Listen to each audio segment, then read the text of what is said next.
நீலகிரி மாவட்டம் கூடலூரில் AJ Thomas என்பவரது வீட்டிலிருந்து கணக்கில் வராத 3 கோடி ரொக்கம் பறிமுதல் செய்யப்பட்டிருப்பதாக தகவல் வெளியாகியுள்ளது. விவரங்களை வழங்குகிறார் நம்முடைய செய்தியாளர் விஜயசுந்தரம். வணக்கம். இது பற்றிய முழு விவரங்களை சொல்லுங்கள். வணக்கம்.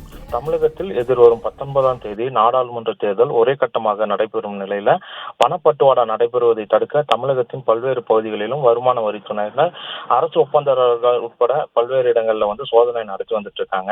இதனைத் தொடர்ந்து நீலகிரி மாவட்டம் கூடலூர் கம்மாத்தி பகுதியில் வசித்து வரும் தமிழ்நாடு வணிகர் சங்க மாநில துணைத் தலைவரும் காங்கிரஸ் கட்சியின் நிர்வாகியுமான ஏஜே தாமஸ் இல்லத்துல வருமான வரித்துறையினர் கிட்டத்தட்ட நேற்று மாலை 6 மணி நேரத்துக்கு மேலாக தொடர்ந்து சோதனையில் ஈடுபட்டு தொடர்ந்து இரவு நேரம் முழுவதும் இந்த சோதனையானது நடைபெற்றது. மாலை துவங்கி இந்த சோதனையானது கிட்டத்தட்ட 6 மணி நேரத்துக்கு மேலாக வருமான வரித்துறையினர் அவருடைய சொத்து உள்ளிட்ட விவரங்களை குறித்து விசாரணை மேற்கொண்டு வந்துட்டு இருந்தாங்க. தற்போது கூடலூர்ல ஏஜே தாமஸ் என்பவர் வீட்டில இருந்து கணக்கில் வராத ரூபாய் 3 கோடி ரொக்கம் பறிமுதல் செய்யப்பட்டுள்ளதாக ஐடி அதிகாரிகள் தற்போது தகவலானது வெளியாகியுள்ளன. இந்த பணமானது தேர்தல் செலவினத்திற்கு பணம் பதுக்கப்பட்டதா என வருமான வரித்துறை அதிகாரிகள் தொடர்ந்து விசாரணை மேற்கொண்டு வந்துட்டு இருக்காங்க.